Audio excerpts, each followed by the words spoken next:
ina na maglilingkod po ako sa Diyos. Akin pong babasahin ang panungkulan bilang isang ina mula sa Aklat ng Buhay, Kawikaan 31, na akin po itong babasahin at dinilin at akin pong gagampanan ng buong puso. Maraming salamat sa Diyos. Ako'y tulungan. Congratulations.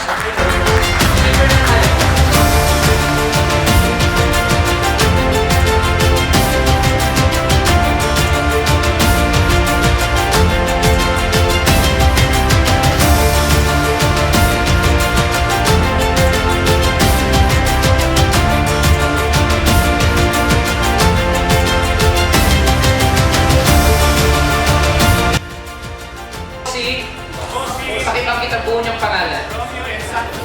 Nangangako na maglilingkod sa Diyos, sa bayan, komunidad, at sa pamilya ko. Uunahin ko ang pangangailangan ng tao bago ang sarili ko. Nangangako din ako na maglilingkod ako ng buong puso. Ako sa aking puso na walang kapalit, walang pag-iimbot.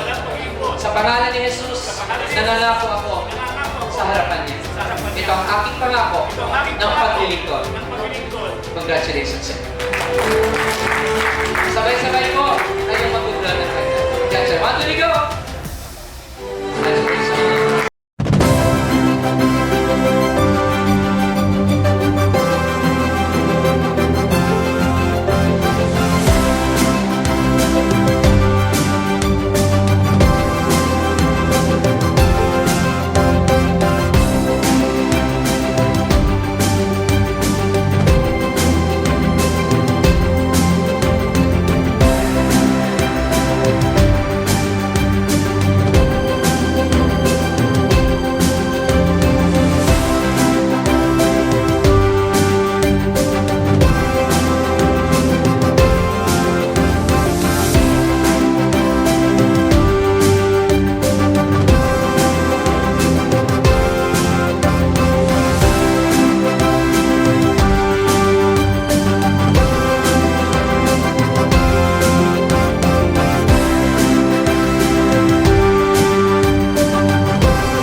Ladies and gentlemen, I'm Dr. Bobby Misa Brimong, the World Council Chairman in the entire Asia Pacific and the rest of the Philippines.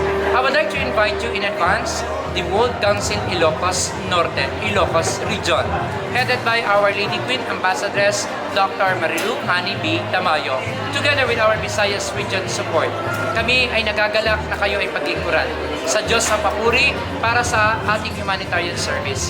Kaya po kung kayo ay taga Ilocos Region, iniimbitahan namin kayo to join the World Council Humanitarian Service. To God be the glory.